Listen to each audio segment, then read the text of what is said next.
De retour sur le plateau de la tranche info, place maintenant au jeudi anthropologie avec notre expert des humanités classiques africaines, le professeur Nusire Kalala Omotunde. Bonsoir professeur. Bonsoir et bonsoir à tous les téléspectateurs. Alors on va continuer effectivement la série d'émissions sur l'origine justement des chiffres. On a parlé de l'origine du 0, on a parlé de l'origine du 1.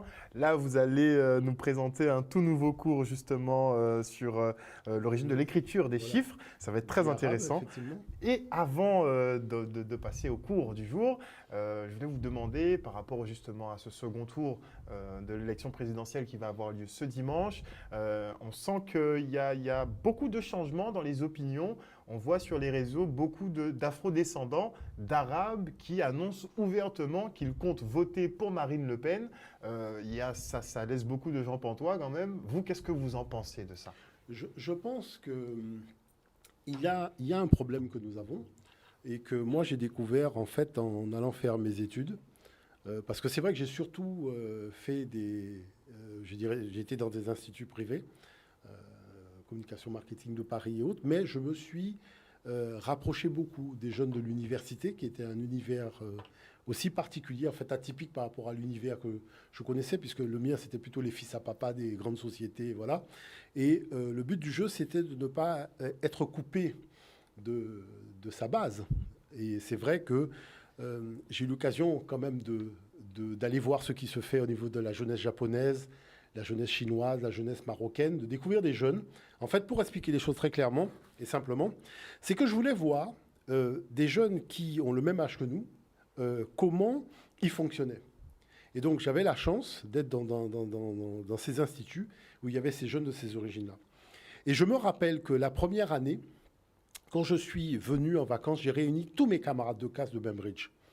Je leur ai dit, très simplement, vous savez les gars, nous sommes des tarlouses. Alors pourquoi ? Parce que je vais vous expliquer quelque chose qu'il faut comprendre. Nous apprenons sur des livres, les autres apprennent dans la réalité. Ils ont des parents dans tous les secteurs d'activité. Donc ils font les salons professionnels. Et quand il y a des cocktails d'entreprise, l'oncle ou la tante invite son neveu, sa nièce, à venir dans le cocktail. Et dans ce cocktail, c'est là qu'on rencontre les grands patrons d'entreprise. C'est là qu'on rencontre donc les gens, les sommités du milieu. D'accord ? C'est aussi des lieux où on rencontre des responsables politiques, on peut discuter. Donc c'est vrai qu'il y a un certain nombre de responsables politiques que j'ai fréquenté plus parce que j'ai voulu faire en sorte que le jeune puisse voir, tu vois, tu as un ministre de l'Outre-mer, mais ça se prépare dans un parti politique. Il n'a pas encore forcément le pouvoir, mais en gros, on sait déjà qui sera ministre. Donc essaye de voir, est-ce qu'il connaît vraiment nos problématiques ? Et c'est là qu'en amenant, par exemple, quand il y a les journées, les universités d'été de certains partis politiques, dont j'ai amené les jeunes, dans tous les partis, mouvements gaullistes, même si on faisait foirer certaines discussions, puisque vous savez que les discussions sont des paradigmes. Quand vous ne partagez pas le paradigme, eh ben, une discussion d'un paradigme occidental, vous prenez le paradigme africain, ça devient ridicule. D'accord ? Parce que tu discutes de matières premières que tu n'as pas dans ton sous-sol, c'est quoi cette affaire ? Discute déjà de ce que tu as, mais pas de ce que tu n'as pas. Parce que tu l'as pas et tu fais quoi que tu l'as. Donc tu vas bien le prendre quelque part. Donc à partir de là, la chose qui s'est passée, voyez-vous, c'est que j'ai découvert ce qu'on appelle la force de la culture et de la réflexion stratégique, avec les Japonais, avec les Chinois et compagnie. J'ai découvert aussi la puissance de la connaissance par le terrain. C'est pour ça que d'ailleurs j'ai monté une structure qui s'appelait à l'époque West Indies Partner, qui visait à transformer le jeune, non pas en étudiant, mais en chef de projet. Et quel était le projet ? Le projet, c'était lui-même, se constituer un vrai avenir de professionnel et de quelqu'un qui maîtrise un secteur d'activité dans tous les domaines. La chose qui était très particulière aussi, c'est que vous êtes dans un secteur d'activité, vous ne connaissez pas les magazines spécialisés de votre secteur d'activité. Alors que, donc c'est pour ça que j'ai travaillé par exemple à Tarif Média. Tarif Média, c'est la seule société en France où vous avez toutes les informations sur tous les supports de communication. Parce que je me suis dit non, s'il y a une data source, il faut que je sois au cœur de cette data source. Vous voyez ? Donc c'est vrai que... Bon, les gens, moi, j'ai pas eu de problème particulier parce que comme j'étais performant, mais j'étais pas performant dans le désir j'étais performant dans le désir de maîtriser l'information. Moi, je suis là, ce que vous faites, ça m'intéresse, comment ça fonctionne, d'où ça vient, combien ça coûte en coût de fabrication, voilà, c'est ça. Et la chose qui s'est passée, c'est qu'en allant à l'université, j'ai rencontré quelqu'un de formidable qui était François Balade, qui était de la Martinique, et avec lui, on a commencé à parler stratégie. Alors, je vais vous raconter une histoire qui est au-delà du réel. Un jour, ce garçon a dit, nous allons aux élections universitaires. Bon, tout le monde a rigolé à l'élection parce qu'il y avait l'UNEF, l'INEFID, mais attends, tu vas où et compagnie. Il a dit non. C'est-à-dire qu'on ne peut pas toujours passer par les syndicats qui existent pour défendre notre réalité. Il faut que nous soyons en mesure de la défendre nous-mêmes. Donc il fallait commencer par convaincre les nôtres, ces jeunes qui venaient des Antilles et compagnie, commencer par les convaincre. Nous étions en mesure d'avoir un vrai syndicat et de participer aux élections.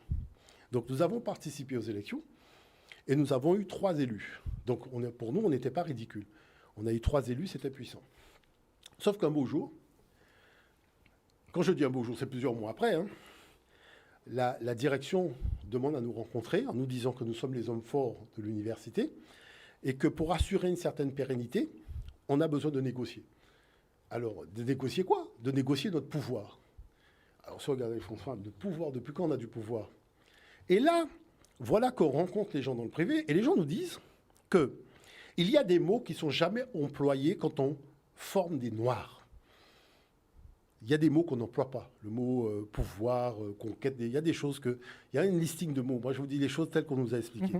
Et on nous a dit, mais vous avez le pouvoir, mais vous n'avez pas la capacité de voir que vous l'avez.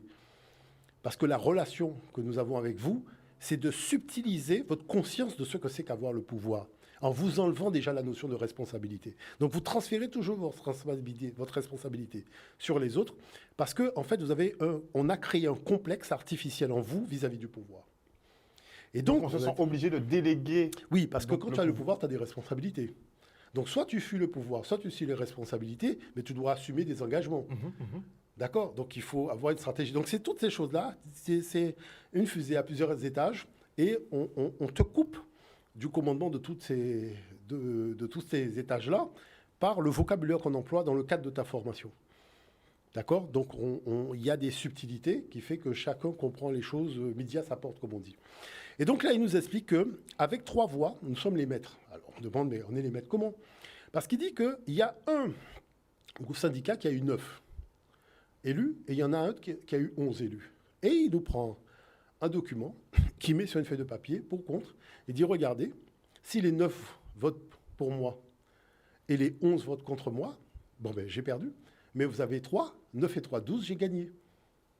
Donc, et si c'est l'inverse... Le pouvoir de faire basculer... Voilà. Donc, il dit, c'est ça le Black Caucus américain, c'est ça le discours de Malcolm X, c'est ça le discours de Martin Luther King. C'est de dire que la masse, elle se divise, mais c'est kiff-kiff quant au fond. C'est-à-dire que si vous voyez regardez les élections, toutes les élections, même machin, c'est un maire qui est élu pour 200 voix, ou 300 voix, ou 23 voix, comme j'ai vu dans certaines villes de l'Île-de-France. Mais vous avez une communauté antillaise qui représente quand même 5000 personnes. Comment un maire fait pour passer pour 23 voix avec une communauté qui est à 5000 personnes et qui pourrait faire poids si les gens étaient ensemble et disaient, voilà. Donc, c'était ça, en fait, le truc. C'est ça que disait Malcolm X. Je rappelle que le discours de Malcolm X, c'est « the ballot box or the bullet ». Il faut écouter ce qui est dit à ce moment-là.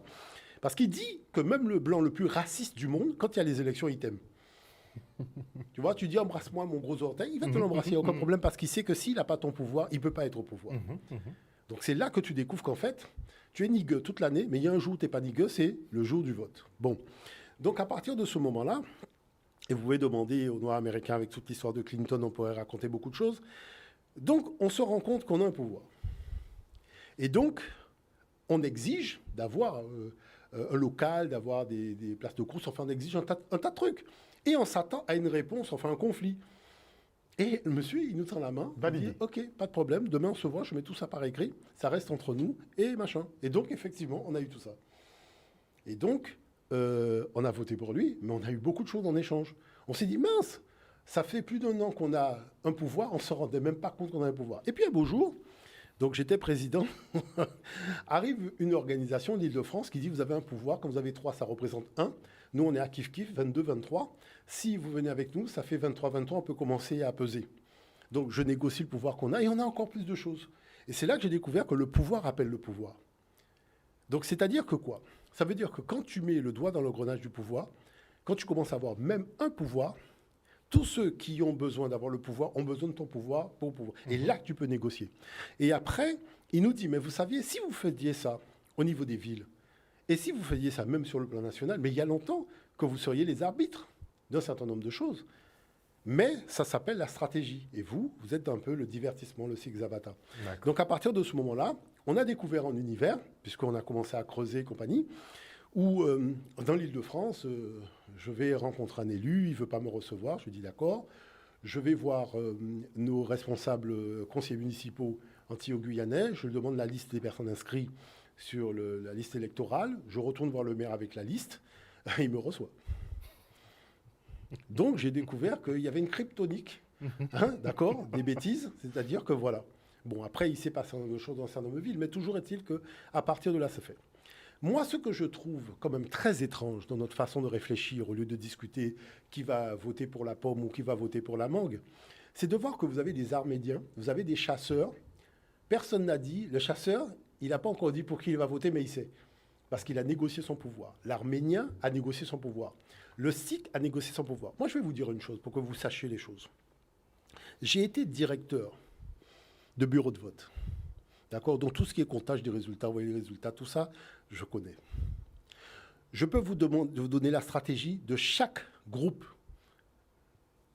en termes de variété culturelle dans l'Hexagone. D'accord? Donc chaque communauté a une stratégie. Je connais la stratégie lors de chaque des élections. Je connais la stratégie. J'ai tenu des bureaux de vote pendant 2 élections et j'ai vu comment les choses sont négociées. D'accord? Vous avez des gens qui négocient leur pouvoir parce qu'ils ont un pouvoir. Ils sont noirs comme nous, mais on ne les embête jamais. D'accord? C'est pour ça que je dis dans tous les documentaires où on parle du racisme, il faut savoir que quand vous êtes en Europe, des noirs, il y en a beaucoup.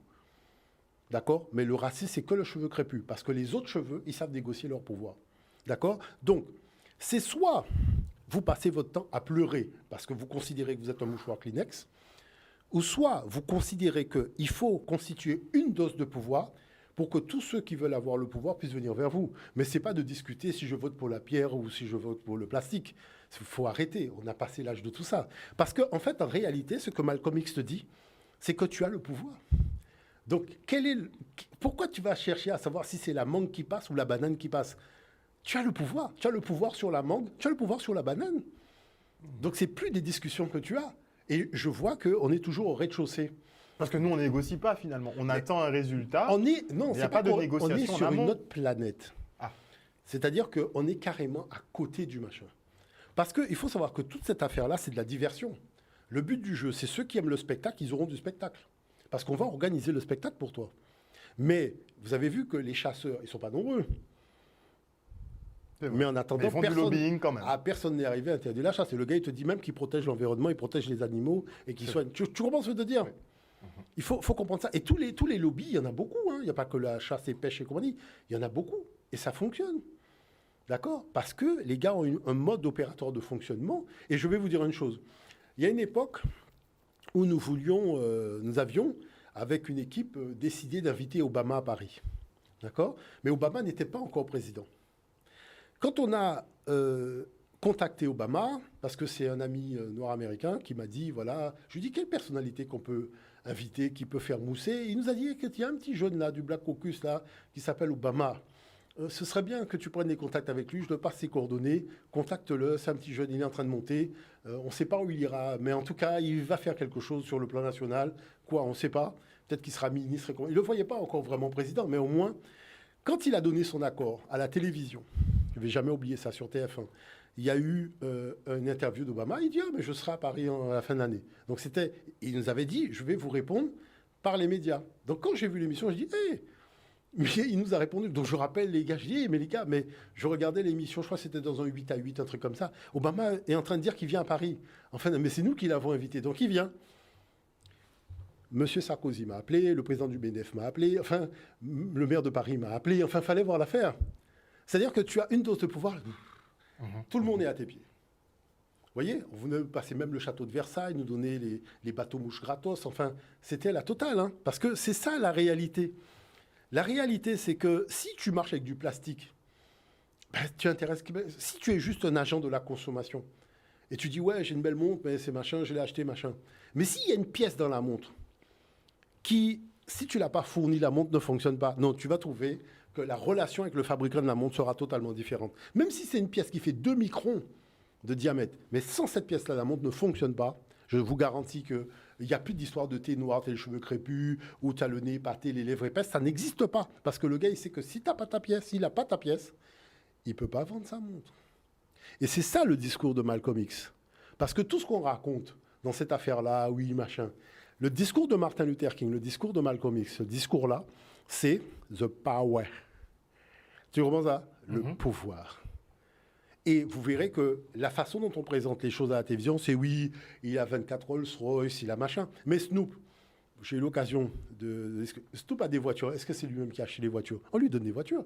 Pourquoi? Parce qu'on sait que si une voiture dans un clip vidéo de Snoop, il y a plus de passages à la télévision que s'il fallait payer les spots de pub. Est-ce que vous comprenez? Donc, vous voyez, le gars, il est là, tu as l'impression que oui, il a acheté la voiture. Mais quand est-ce qu'il a acheté la voiture? Parce que le gars qui vend la voiture a besoin de lui pour vendre la voiture, parce qu'il faut ouvrir les marchés. Donc, c'est tout ça, ces réalités-là, auxquelles on ne percute pas. Et vous savez pourquoi on ne percute pas? Parce que les gens qui enseignent n'ont jamais travaillé dans le secteur d'activité. C'est-à-dire, on connaît le truc sur le bouquin, mais dans la réalité, on n'y a jamais mis les pieds. C'est pour ça que moi, quand je suis parti faire mes études, parce que j'avais déjà compris le problème de Bainbridge, des gens qui parlent de secteur d'activité dans lequel ils n'ont jamais travaillé, ils prennent un bouquin, ils te racontent un truc. Le bouquin, ça fait 5-10 ans qu'ils utilisent le même bouquin, comme si le secteur d'activité n'a pas... Non, moi j'ai dit, je vais être formé par des professionnels. D'accord? Donc c'est pour ça que j'ai cherché un institut où c'est des professionnels, c'est-à-dire des chefs d'entreprise, qui, après leur boulot, viennent former les gens. Donc c'est pour ça que ce contact-là m'a permis de voir la réalité par rapport au bouquin. Moi, même quand je fais un cours de marketing, je commence à dire aux étudiants, écoutez, ce qu'il y a dans le livre, c'est le cirque Zavata. La réalité, elle est autre. D'accord? Parce que si vous voulez, dans une négociation, c'est quel est ton pouvoir de négociation? Ce dont pas. Parce que tu as entendu le mot pouvoir. Tu as vu, il y a vu le bouquin qu'on a, il n'y a pas ce mot-là dedans. Ouais. Hein. Mais c'est ton pouvoir de négociation. C'est quoi ton pouvoir? Si tu n'as pas de régler ça, ne va même pas négocier. Donc les personnes qui disent, par exemple, ah, mais la communauté antillaise, bon, que nos voix sont dérisoires. C'est du bluff. C'est du bluff. Je vais vous dire, c'est du bluff. C'est du bluff dans la mesure où la chose, c'est que nous sommes toujours demandeurs de subventions, demandeurs de machin, demandeurs. Alors que on dit oui, il y a des discours, on permet à la France d'être leader sur la surface maritime, on permet machin.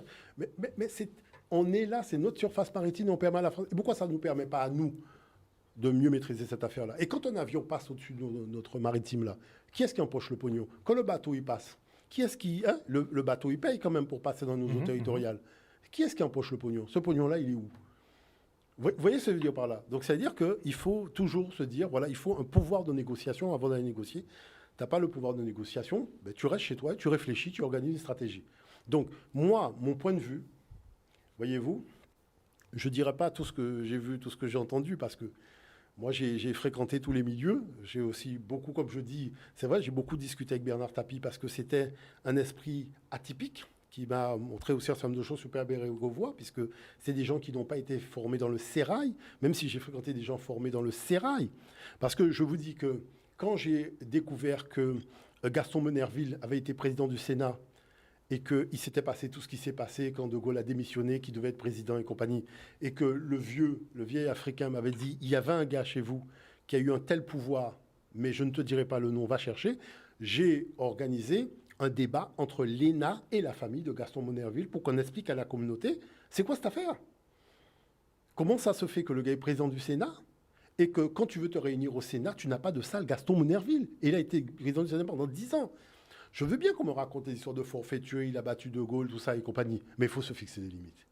Parce que c'est un résistant. Vous voyez, beaucoup de gens sont partis en courant, mais il y a des gens là, ces gens-là, comme aussi...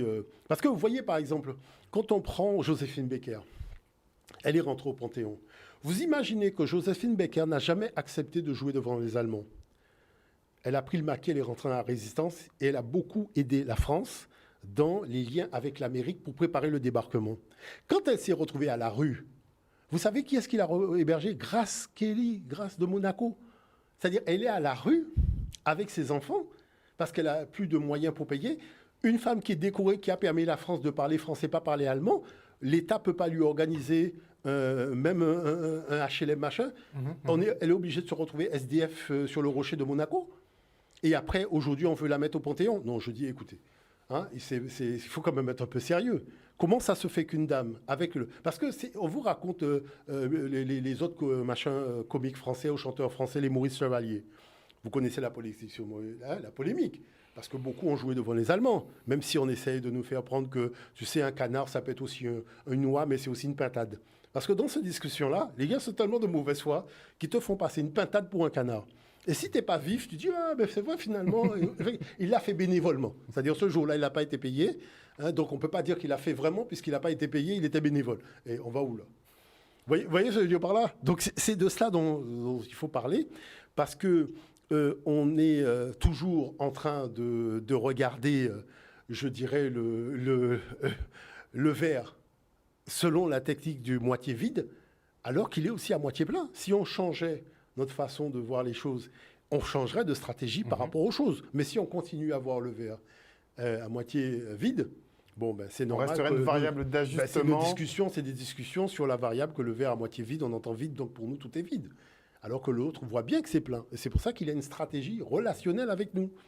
Et qui te révèle seulement que lorsque tu as une dose de pouvoir, c'est ce que dit Martin Luther King, quand tu as une dose de pouvoir, c'est là où tu découvres qu'il y avait des gens qui avaient le pouvoir dont tu n'étais même pas au courant et qui te dévoilent leur pouvoir en te disant que si je n'ai pas ton pouvoir pour avoir plus de pouvoir, ben je suis coincé. Comment on pourrait négocier? Et c'est là que tu dis, ben voilà, moi je veux ça, comment on fait, machin. Parce que beaucoup le font, hein.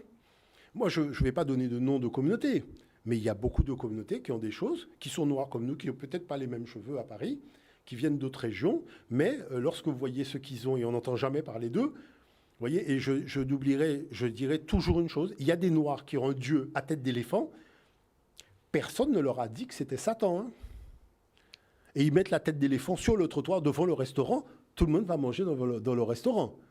D'accord? Ouais. Donc, si moi, je mets un dieu à tête de singe ou je ne sais pas quoi, qu'est-ce qu'on va me dire? Ah, t'as vu l'animiste? Oui, c'est un primitif africain. Du vaudou. Donc, voilà, tu vas la faire. Donc, lui, il a un dieu à tête d'éléphant, il a le droit de l'avoir. Mais moi, je suis coincé parce que tout le monde va me juger négativement si je fais même la moitié de ce qu'il fait. Bon, vous voyez qu'à partir de là, moi, je fais et puis tant pis pour les autres. Hein. C'est aussi simple que ça. Donc, c'est ça qu'il faut comprendre. Il faut élever le niveau de réflexion.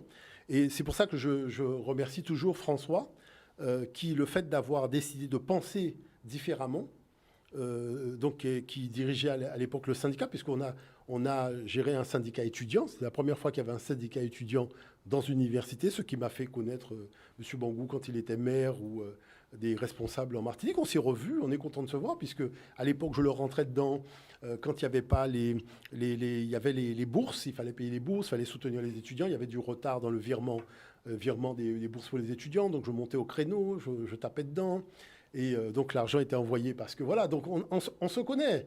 Vous voyez ce que je veux dire par là? Mais ce vous les taquinez depuis un moment, en fait. Non, on se connaît. Moi, j'ai M. Claude Lise, par exemple. M. Claude Lise, à l'époque, quand j'étais président, bon, je l'ai bien embêté. Il est venu à l'université, il a rencontré les jeunes, il a fait une conférence pour présenter les problèmes de son territoire. Mais quand on s'est revus, c'était le plaisir de se revoir. On a parlé chez Kanta Diop, on a parlé de beaucoup de choses. Puisque lui aussi était allé aussi, le fameux discours de Miami avec Aimé Césaire, il l'avait, voilà. Donc, on a parlé de ses émotions au moment où Césaire... était en train de parler. Donc, vous voyez, il y en a quand même des choses à se dire. J'oublierai jamais aussi M. Bangou, parce que M. Bangou, c'est quand même quelqu'un qui, quand j'étais étudiant, il m'a dit, écoute, tu sais, ces gens, ils sont concernés que par leur nombril. Et un homme a un seul nombril, il n'en a pas deux.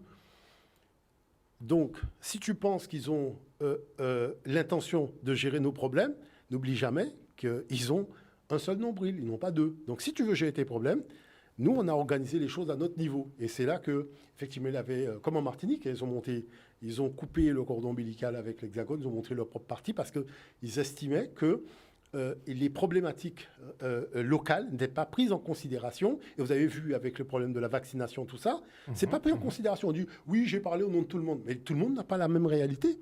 Tout le monde ne vit pas sur le même territoire, n'a pas les mêmes problématiques et les mêmes priorités. Il faut qu'il y ait quand même une adaptabilité de ce qui est dit. Et c'est le rôle du Sénat, c'est le rôle de ces institutions de permettre quand même une malléabilité des décisions, des choses pour que ça soit adapté. Autrement, on va dans du grand n'importe quoi. Ça veut dire que tu as des poules et des cochons et le repas, ce que tu donnes aux cochons est valable pour la poule aussi? Non, il faut quand même... Vous voyez, donc tout ça, c'est d'une logique. Et c'est pour ça que je dis, Il n'y a qu'une seule chose que je constate, c'est que lorsque la personne a du pouvoir, la négociation, ça se passe différemment. Et le but du pouvoir, ce n'est pas de posséder toutes les pièces de la montre. Non, tu as juste une petite pièce qui fait peut-être 2 microns. Mais si cette pièce-là n'est pas dans la montre ne tourne pas. Ça te suffit pour demander tout ce que tu veux. Tu vois ce que je veux dire? D'avoir la liberté de décision, d'avoir cette adaptabilité. Si ce n'est pas comme ça, tu subis. Alors moi, je préfère... C'est clairement ce qui est visiblement... Non, mais je préfère dire ça clairement. Moi, j'ai quand même une expérience, des choses que j'ai vues, c'est pas qu'on m'a raconté, que j'ai vécu personnellement, et je ne raconte même pas ce que certains responsables politiques m'ont dit, expliqué et compagnie, parce qu'il faut quand même savoir que Hollande, je l'ai rencontré, Sarkozy, je l'ai rencontré, il y a plein de gens que j'ai rencontrés dans des discussions sur les problématiques de l'histoire, sur les problématiques aussi de ce qui concerne notre réalité, avec la capacité d'avoir quand même une marge de décision sur nos réalités. C'était des choses qui faisaient partie des discussions que nous avions à l'époque. Et je vois qu'aujourd'hui, c'est vrai qu'il faut que nous fassions un effort, nous aussi, au niveau des responsables politiques locaux, à être force de proposition. On ne peut pas attendre toujours que l'autre vienne avec des propositions, alors qu'il n'est pas expert de ce que... Vous voyez ce que je dis par là? Il faut que nous ayons nos propres... Et nous l'avons, hein. On a beaucoup aujourd'hui de jeunes qui sont formés à travers le monde, qui ont des postes à responsabilité, qui gèrent des institutions, qui gèrent des trucs, et qui sont prêts à rentrer au pays si on leur donne l'opportunité de nous faire bénéficier, de leur talent et de leur esprit d'analyse, de l'esprit stratégique. Vous voyez, donc c'est tout ça. C'est-à-dire que c'est tout un ensemble. Et c'est pour ça que je dis vraiment aux gens, arrêtez de discuter au rez-de-chaussée. Il faut monter au sommet de l'immeuble. Et là, vous avez une vue panoramique à 360 degrés. C'est-à-dire que vous voyez tout le monde. Vous voyez la stratégie de tout le monde. Parce que quand tu es au rez-de-chaussée à ton balcon, qu'est-ce que tu vois? Mais quand tu es en haut, à 360 degrés, tu vois la stratégie de cette communauté, la stratégie de cette communauté, la stratégie de cette communauté, la stratégie de... Tu dis, ah, je note. Stratégie, ah, je note. Voilà, c'est ça dont je parle. Au lieu toujours de se donner un spectacle. Merci beaucoup, professeur. On se quitte pour une petite page de publicité et on va démarrer le cours du jour. À tout de suite. De retour dans le jeudi anthropologie, nous commençons le cours du jour sur les chiffres. Oui, totalement. C'est-à-dire que là, on va rentrer dans une grande zone de turbulence. D'accord? Parce qu'on a peut-être aussi laissé, je dirais, un territoire de discussion un peu vierge, et donc on va rentrer dedans. La notion des chiffres arabes. D'accord? La notion des chiffres arabes, parce que pour moi, il faut être raisonnable, il n'y a pas de chiffres arabes. D'accord. Alors qu'on dit que l'écriture des chiffres... Il faut bien comprendre une chose, c'est-à-dire que nous allons essayer de remonter les pièces à conviction sur un certain nombre de choses et nous allons laisser chacun juge de l'appréciation. D'accord? Mais il faut toujours partir de ce qui se dit. Donc nous allons commencer, c'est pour ça que j'ai amené un premier document, sur ce qui est dit. Donc prenons le temps de regarder ce premier document et ça nous permettra de poser la problématique. On roule.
Voilà, 780 pour... Voilà. Donc on voit que nous sommes dans des périodes quand même relativement récentes. Mais qu'est-ce qu'il faut arriver à comprendre? C'est-à-dire sur le grand principe. C'est-à-dire que l'humanité, dans la période de la préhistoire, s'est scindée en deux. Il y avait des peuples sédentaires, il y avait des peuples nomades. Donc, la problématique de fond, c'est que pour faire de l'analyse scientifique, il faut avoir un poste d'observation. Donc, il n'y a que le sédentaire qui peut faire de l'analyse scientifique, l'observation, qui va donner naissance à la science. Celui qui est nomade n'a pas de poste.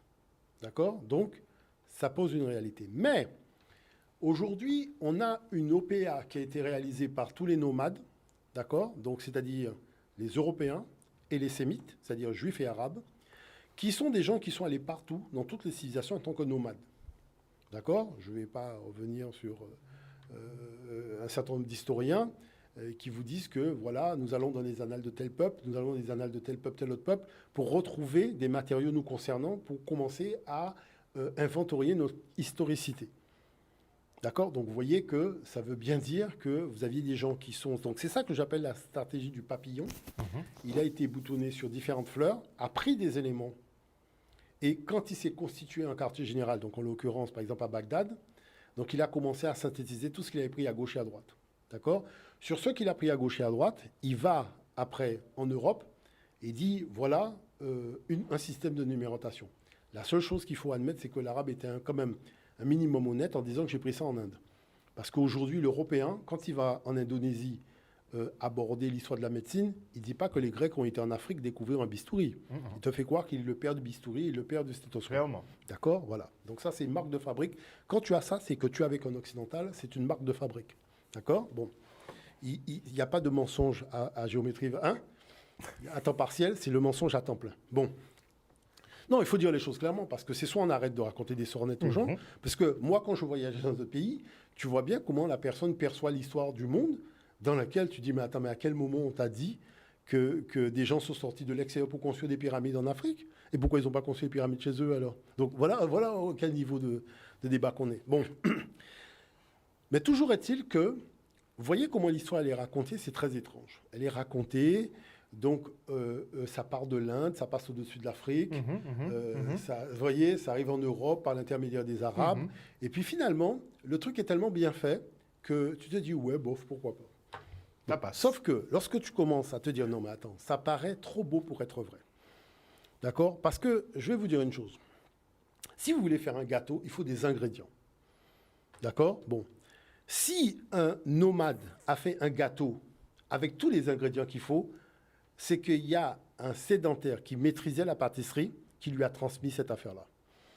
Parce que quand tu es dans le désert avec tes 2 chameaux, tes palmiers et ton sable, tu as les ingrédients pour faire un gâteau, ça. C'est ça. Donc, vous voyez ce que je veux dire par là? Donc, c'est ça la problématique de fond. Donc, les ingrédients, tu les as bien pris quelque part. Donc, il faut quand même avoir l'honnêteté et ne pas toujours se présenter comme Batman. Donc, si on peut voir le deuxième document, on va commencer une explication qui va être vraiment séquencée pour saisir la réalité de ça. Vous avez ce qu'on appelle l'évolution chronologique des écritures antiques africaines. D'accord? C'est-à-dire qu'on a commencé par le hiéroglyphisme. C'est l'écriture monumentale, on veut dire un oiseau, on dessine un oiseau. Donc le vautour percnoptère, on va dessiner vraiment le poussin de caille, c'est-à-dire la chose, la jambe, le bras, la main, le filet d'eau. C'est la chose telle qu'elle est dans la nature, on va la vitaliser pour l'utiliser dans un système complexe d'écriture. Sauf que en hiéroglyphe, c'était à l'époque où on gravait les signes sur de la pierre. Quand on est passé sur le papyrus, on a inventé ce qu'on appelle les cursives. Les cursives, c'est qu'il faut écrire beaucoup plus vite. Donc on a commencé à simplifier les signes de manière à les écrire de façon plus simple sur le papyrus. C'est ça qui va donner le hiératique. Donc le hiératique, aux alentours de 2800, même avant 3000, on voit qu'avec l'apparition du support souple d'écriture, donc que l'Afrique a inventé et détient, la paternité du support souple d'écriture, il ne faut pas l'oublier, on a le hiératique. Et après, en 700 de l'ère ancienne africaine, on va encore améliorer le système pour écrire encore plus vite. Donc on va mettre au point le démotique. Donc vous voyez que, en fait, quand vous regardez, vous avez par exemple le vautour donc en hiéroglyphe, regardez comment il est en hiératique, regardez comment il est en démotique, ça ressemble à un chiffre 3. D'accord? On va enlever le cop parce que c'est un apport un peu grec et compagnie, même si les lettres viennent encore de nous, puisque le proto-sinaïtique qui va donner le cananéen qui va se retrouver en Grèce, ça vient encore de nous. Donc c'est alpha, bêta, mais je dirais on aura l'occasion de parler plus spécifiquement de l'écriture.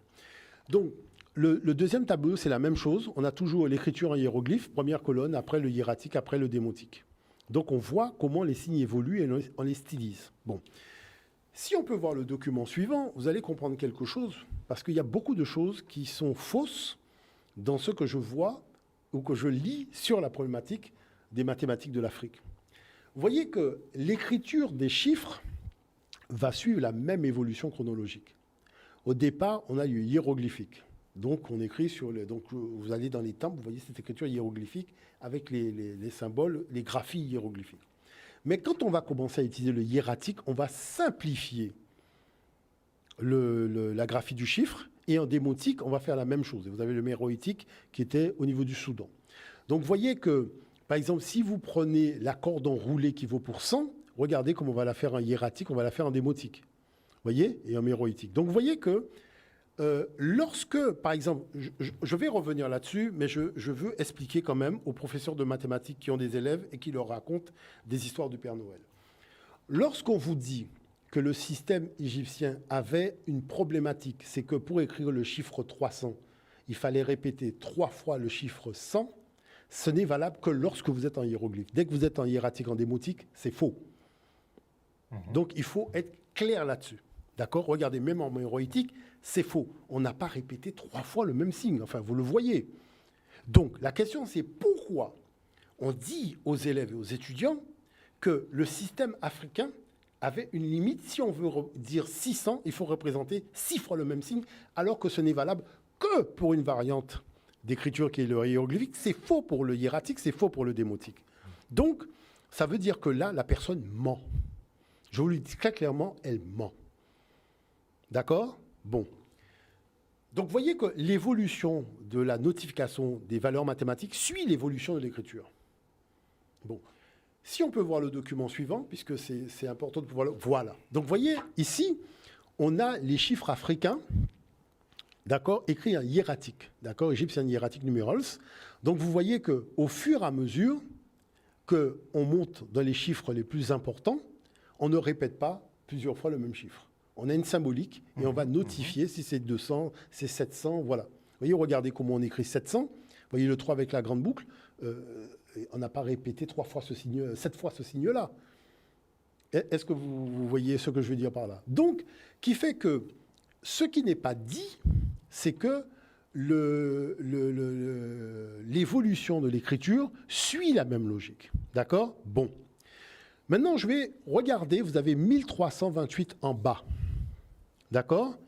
Vous avez le signe égal. Le signe égal égale le 8.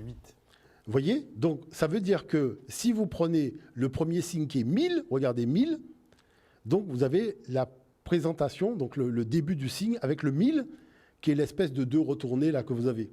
D'accord? À la fin. Voilà, la fin. Après, vous avez 300. Donc, on a pris donc, vous voyez comment c'est écrit. Mais ça s'écrit dans les deux sens.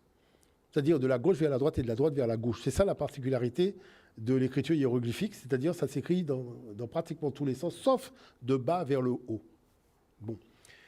Si on peut voir le document suivant, parce que c'est quand même important. Voilà. Donc, quand vous êtes sur les papyrus, et que vous prenez un papyrus de mathématiques et que vous voyez l'évolution au fil du temps. Parce que vous avez des mathématiciens qui vont commencer à noter des valeurs en 2800.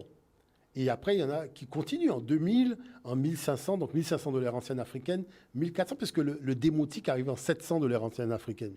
Donc, vous avez une accélération de la notification du chiffre sur le papyrus. D'accord? Donc, regardez la colonne hiératique. Vous voyez la colonne hiératique sur la gauche. Et vous voyez les valeurs 1, 2, 3, 4 et compagnie. D'accord? Bon. Si on peut voir le document suivant, ce serait intéressant. Voilà. Jean-François Champollion dit, mais c'est très étrange, parce qu'on donne aux chiffres, la notification, une origine non africaine, mais quand je prends les papyrus en hiératique et en démotique, je vois 1, 2, 3. C'est-à-dire, vous voyez bien que c'est comme ça qu'on fait 1, c'est comme ça qu'on fait 2, c'est comme ça qu'on fait 3, machin. Donc, ça veut dire que le système de notification de chiffres en cursif, ça veut dire quoi? Je mets, par exemple, mon stylo sur une feuille, je fais la totalité de la valeur mathématique avant de lever mon stylo. C'est pas comme un hiéroglyphique. Par exemple, je vais faire un trait, je soulève mon stylo, un deuxième trait, je soulève mon stylo, un troisième pour dire 3. Là, je fais tac, tac, tac, et je dis 3. C'est-à-dire, je ne fais plus les 3 traits. Je fais un premier trait que je relie au trait du milieu, que je relie au deuxième trait d'en bas, qui va me donner la valeur 3. Donc, la chose, c'est comment on peut dire que ça vient des Arabes ou ça vient des Indiens lorsque vous avez du hiératique qui apparaît en 2800 de l'ère ancienne africaine et on n'est pas dans du furtif. Je vous montre des papyrus, je vous montre même le document de Jean-François Champollion qui dit Demotic and Hieratic Originals. D'accord ? C'est Donc, clair. moi, je dis simplement qu'il y a une chose quand même qui est un peu dommageable, c'est cette propension à éliminer l'Afrique dans des disciplines scientifiques où elle est maîtresse, c'est-à-dire c'est né là la première fois. Mais nous avons une chose qui est extraordinaire, c'est que nous, c'est pas en l'air, on a des documents. On a des documents, c'est-à-dire on voit la notification. Il y a des chercheurs qui ont notifié ça. Donc c'est ça qui est important. Et vous voyez, à côté, vous avez les signes. En hiéroglyphique, par exemple, vous avez 500 avec les cordes enroulées, une corde valant pour 100. Donc quand vous mettez 6 cordes valant 600, vous voyez qu'en hiératique, on n'a pas répété 6 fois le même signe. Et vous avez là l'écriture de plusieurs scribes. C'est-à-dire que sur le document, on vous montre comment différents scribes sur différents papyrus ont noté cette valeur mathématique. D'accord. Vous voyez, On puisque voit c'était toujours la oui, on voit la ressemblance entre ressemblance, les- mais c'est pas écrit par le même scribe. D'accord. Donc, si on peut voir le document suivant, parce que c'est là que ça devient intéressant. Vous voyez, quand on prend les 0, 1, 2, 3, 4, vous avez la ligne d'en dessous, ce sont les chiffres dits arabes. Vous voyez que c'est très étrange parce que je viens de vous montrer tous ces signes-là dans le hiératique et le démotique égyptien. Bon. Mais lorsque nous faisons des colloques entre chercheurs, vous avez des chercheurs qui disent, dans les grandes universités, même aux États-Unis ailleurs, j'ai essayé de traduire, donc j'ai traduit en bas pour simplifier l'anglais. Vous voyez, Indo-Arabic Numerals Character in Egyptian Alphabet and Grammar. Pour plusieurs raisons, certaines personnes ne considèrent pas cette notation comme étant indo-arabe. Car, quand vous les observez sérieusement, vous constatez qu'elle est dramatiquement identique aux graphies hiéroglyphiques de l'Égypte antique. C'est-à-dire que vous voyez des signes, mais tu peux dire, ah, ce signe-là, mais on l'a sur le papyrus là. Ce signe-là, on l'a sur le papyrus là. Ce signe-là, on l'a sur le papyrus. Donc, vous voyez qu'il y a quand même des choses qui sont là, mais personne n'en parle. Et c'est valable aussi pour l'Inde. Hein. Ce n'est pas simplement les choses. Parce que lorsque vous prenez les Grecs disent que les Africains sont allés en Inde. Bon, les Arabes sont venus en Afrique, puisqu'ils étaient en Égypte. D'accord ? Mais la question, c'est, au 8e siècle, ils sont arrivés en Europe. Et on vous dit qu'au 8e siècle, ils sont en train de faire des chiffres, alors qu'ils sont déjà en Égypte. Donc vous voyez bien que c'est un globi-boulga où on se nourrit de l'expérience de différents peuples sédentaires, et on va sortir son dossier. Alors maintenant, voyons le document suivant, et on va rentrer dans les trucs. Si je fais la somme de tous les documents que je vous ai montrés, en haut, vous avez écriture latine, écriture arabe et l'écriture donc indienne, d'accord, avec les symboliques. Bon, vous voyez que c'est vraiment très proche de notre cursive, que ce soit le hiératique, le démotique, d'accord. Bon, mais regardez ça. Je vous ai mis en rouge dans le tableau 1, 2, 3. Vous voyez, 1, 2, 3 et 4, mais 1, 2, 3 écrit en chiffres arabes. Regardez, je vous ai mis Égypte ancienne, je vous ai mis 100, 200, 300. Écrit. Ça correspond parfaitement. La seule chose qu'on constate, c'est que la patte qui était sur la droite pour le chiffre africain Vire à gauche. vire à gauche, et au lieu de représenter 300, ça représente 3. Bah, c'est exactement. Mais s'il y a l'INPI, c'est moi qui ai inventé 1, 2, 3 hein, chez les Arabes. Hein. Et avec ceux qui. Mais bien sûr, parce que c'est pas parce que tu as changé une patte, vous connaissez au niveau de la musique. Oui, bien sûr. Hein, c'est pas parce que tu dis en verlan ce que Jess Bourne a dit dans un machin qu'on te dit que tu as un passe-droit pour machin. Non, c'est-à-dire que là, vous voyez bien qu'il y a des preuves dans les débats scientifiques où les gens ne corroborent pas le documentaire vidéo que je vous ai montré au premier. Ce n'est pas corroboré. Parce que si vous prenez l'ensemble des documents, de la documentation mathématique au niveau de la notification des chiffres en hiératique et en démotique, vous voyez bien que beaucoup de gens, beaucoup de peuples se sont servis de nos graphies et on vient nous raconter. Puisque même 1, 2, 3, regardez comment l'arabe place les 1, 2. Vous voyez que c'est un peu comme si on écrit le 2 couché, le 3 couché. D'accord ? Est-ce que vous voyez l'affaire? Oui, si, Voilà. si on les retourne légèrement. Voilà, parce que nous, il faut retourner les complètement chiffres. puisque la patte, elle est de l'autre côté. D'accord? mhm. Mais regardez le sens qu'on a donné au hiératique 1, 2, 3, 4. Mais c'est exactement comme ça qu'en Europe, on note le chiffre 2. C'est dans ce sens-là. Oui. C'est dans ce sens-là qu'on note le 4. C'est dans ce sens-là qu'on note le 3. Donc, on ne peut pas venir nous sortir une filiation indo-arabe de chiffres en quoi? En 900 ou en 700, alors que nous, on a des documents qui datent de 2800 de l'ère ancienne africaine. C'est-à-dire à une époque, il n'y avait pas d'Arabes, il n'y avait pas d'Européens, il n'y avait personne, il n'y avait que nous. On a Il y presque avait que les 4000 Noirs. ans. Hein? On est presque 4000 ans en arrière. Mais oui, C'est énorme. et certains disent même 5000 ans. Il faut voir que dans la documentation, ils vous disent, ben non, il y a 5000 ans, en Égypte, on notait déjà les chiffres comme ça. Puisque comme le papyrus, c'est une invention qui est très précoce, il fallait pouvoir noter les chiffres sur le papyrus sans pour autant, je dirais, perdre du temps. Il fallait aller vite. Tandis que quand on faisait sur le mur, bon, là, on avait le temps avec un burin de graver le chiffre et compagnie. Bon, c'est intéressant puisqu'on voit des chiffres, par exemple, les éléments sur les fêtes annuelles. On a ces documents-là écrits en monumental dans les temples d'Égypte. Donc, ça permet de voir l'évolution. Donc, tout ça pour dire que, vous voyez déjà, c'est toujours la même problématique. L'Afrique a connu tous les stades d'une chose. Vous voyez? C'est tous les stades. C'est-à-dire, regardez, je vous montre un stade où on vous montre que, voilà, à tel moment, on a rencontré l'Arabe, à tel moment, on a rencontré l'Européen, à tel moment... Non, mais les choses sont là. Et je ne parle même pas du hiératique et du démotique. Quand vous avez ça entre les mains, vous allez dans un restaurant, dans n'importe quel pays arabe, vous présentez ça comme un document arabe, la personne croit que c'est un document écrit en arabe, alors que c'est du hiératique ou du démotique égyptien. C'est des expériences que j'ai déjà faites, où, effectivement, c'est là qu'on voit la ressemblance et comment les gens se sont servis de notre façon de faire pour créer leur façon de faire. Bon, derrière, le but de l'Égypte, c'était de civiliser l'humanité. Et donc, Mission accomplie. Elle était dans son rôle. Mais c'est pas quand tu arrives avec une technicité que tu maîtrises qui te permet... Et je parle même pas du support, parce que dans toute l'affaire, vous prenez n'importe quel témoin de Jéhovah qui vient frapper chez vous, tu lui dis, au fait, le plus ancien document de chez vous, il est quoi? Sur papyrus. Il est trouvé où? En Égypte. C'est-à-dire, c'est quand même étrange. On te raconte une histoire qui a eu lieu au Proche-Orient, mais tous les documents sont chez nous. Donc, dis que c'est une copie de nos textes de la bibliothèque d'Alexandrie, on va gagner du temps. Tu vois? Donc, on a inventé le support d'écriture qui est le papyrus, mais Dieu a parlé à tout le monde sauf à nous. Et tout le monde utilise notre support d'écriture pour noter ce que Dieu a dit. Mais vous ne voyez pas que c'est le siècle Zavata qui s'amuse sans nous. Non, on ne peut pas accepter ça. Voyez? C'est plus possible. Non, c'est plus possible.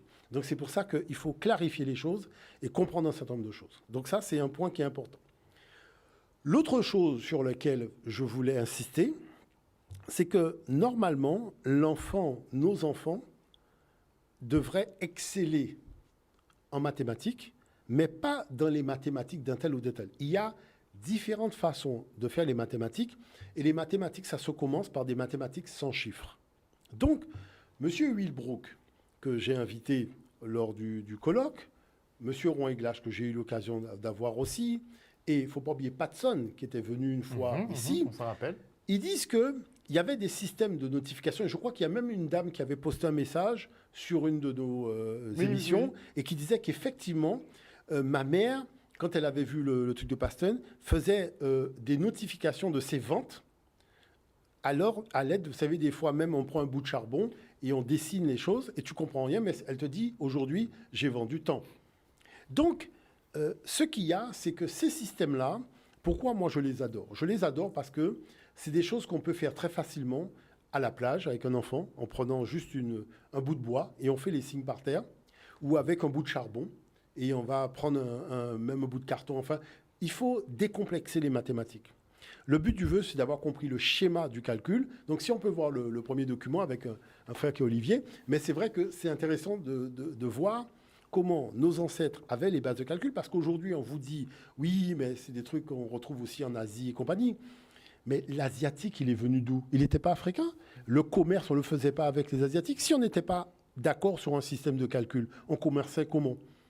Parce que la chose, c'est qu'il y a quand même des recherches que j'ai faites sur la question, au Burundi et compagnie, les gens ont vu ces systèmes d'écriture. Patson a dit, ma mère faisait ça en Côte d'Ivoire. Donc, il faut que les gens arrêtent de planer et en faisant croire que l'homme est né en Afrique, oui, mais sans cerveau, et que son cerveau l'attendait quand il a quitté les frontières de l'Afrique. Il faut arrêter de raconter des histoires, parce que les gens finissent par fabriquer une espèce de pensée raciste un peu voilà, décomplexée sur des choses qui n'ont ni queue ni tête. Parce que si l'humanité est monogénétique, et si tous les humains descendent de l'Africain, comment tu fais pour avoir une propriété que l'Africain n'avait pas? Exact. Impossible. Mais c'est impossible. Impossible. Voyez. Mais ça, c'est parce que la répartition des richesses de la planète, comme elle est faite sur des bases racialisées, donc la connaissance distribuée dans tous les domaines, elle est aussi racialisée selon l'échelle de valeur de celui qui n'a rien, mais qui veut posséder avec M. Spliss et M. Wesson. C'est-à-dire qu'il descend chez toi et qui braque chez toi avec ses hélicoptères de combat. D'accord? Donc si on peut voir le document, parce que c'est intéressant, et c'est surtout pour les enfants. Pour effectuer des opérations algébriques élémentaires comme des multiplications. Comment multiplier deux nombres? Et à l'école primaire, on nous a appris avec les tables de multiplication comment faire ces opérations. Donc 2 fois 3, 7 fois 8, etc. Et la méthode que je montre ici peut être vue comme un substitut de ces méthodes classiques que nous avons appris à l'école primaire.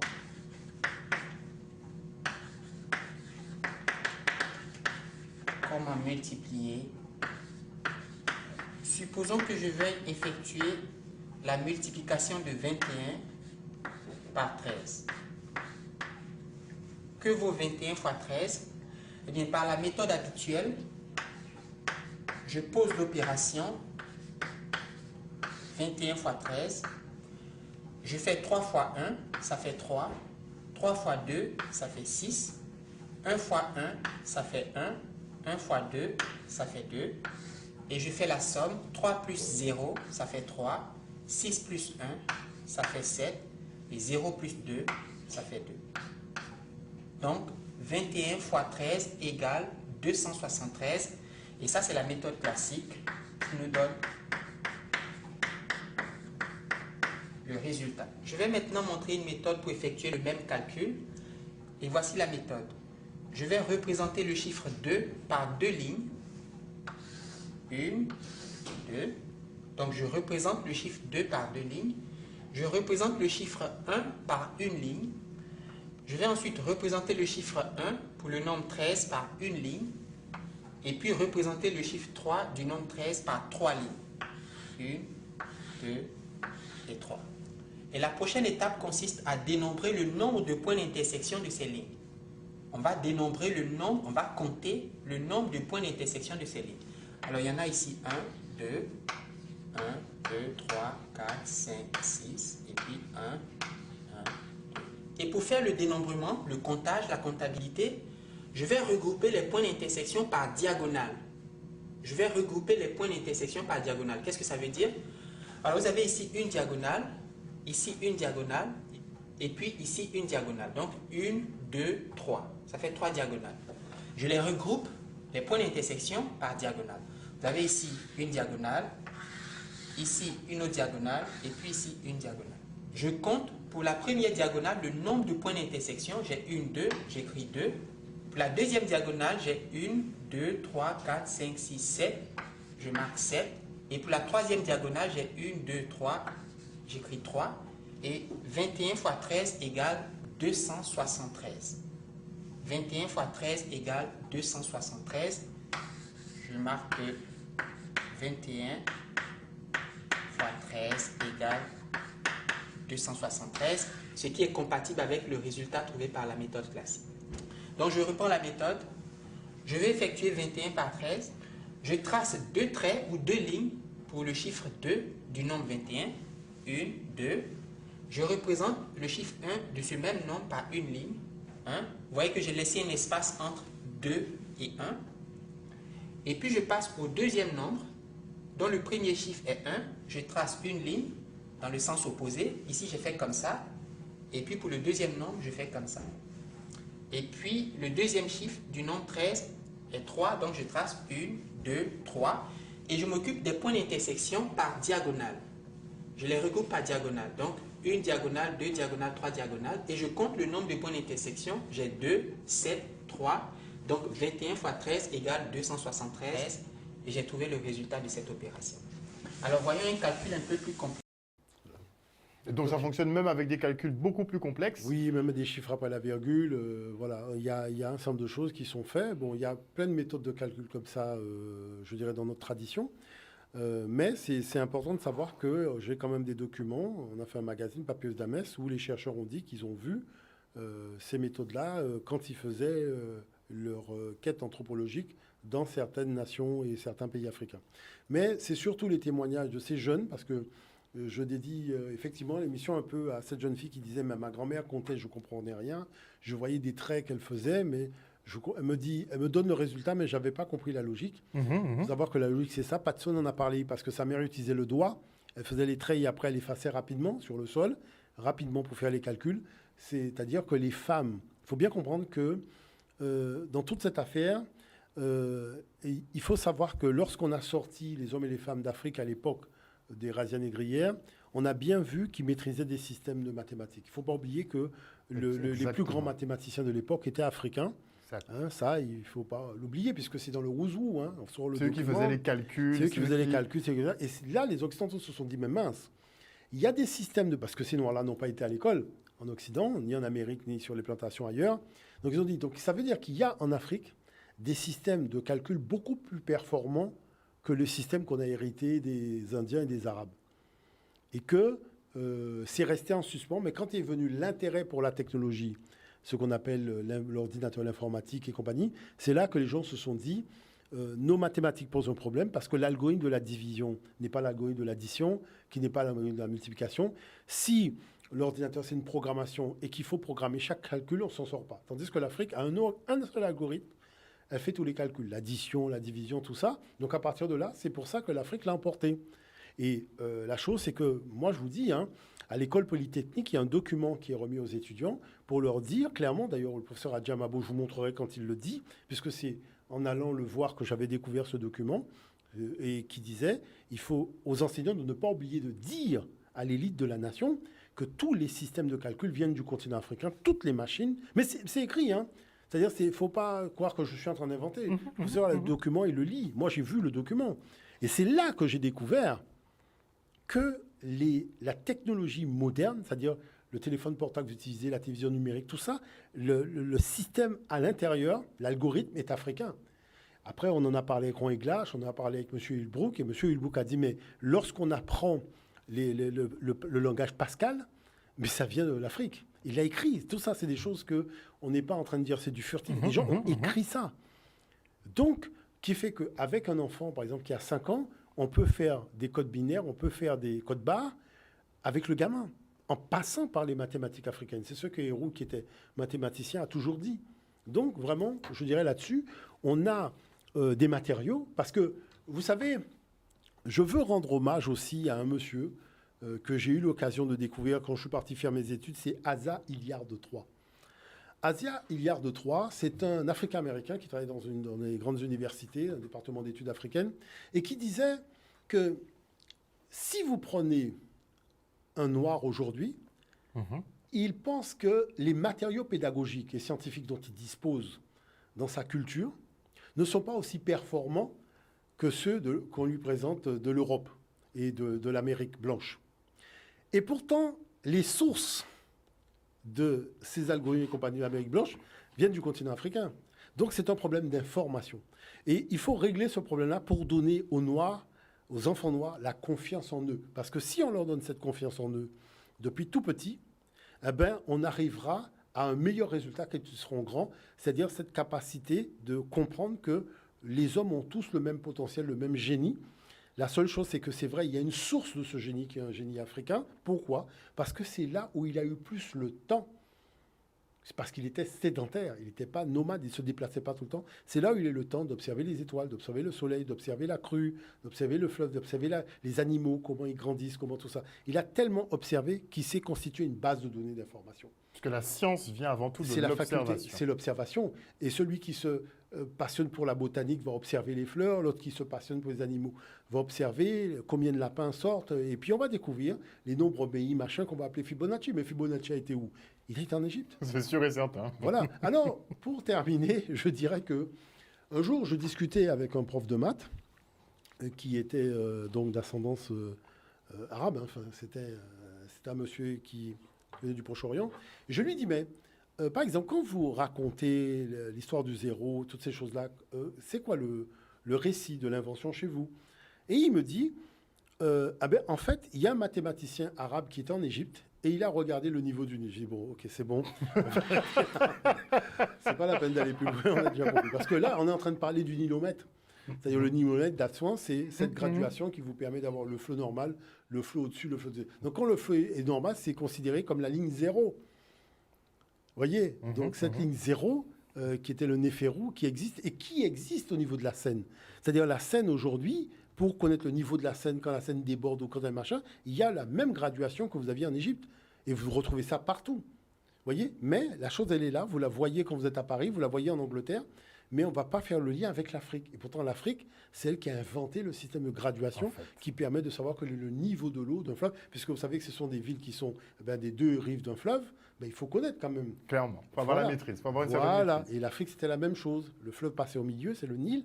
Donc, c'est là qu'on a inventé ces systèmes de nilomètres qui ont été repris dans les grandes villes occidentales. Mais il faut rappeler qu'il y a une source. C'est ça la problématique de fond. Hein. C'est vrai que c'est souvent caché. Moi, j'étais surpris d'apprendre effectivement que le canal des retours, les calculs avaient été effectués par les esclaves. La construction, on savait que c'était eux, mais les calculs aussi avaient été faits par les esclaves.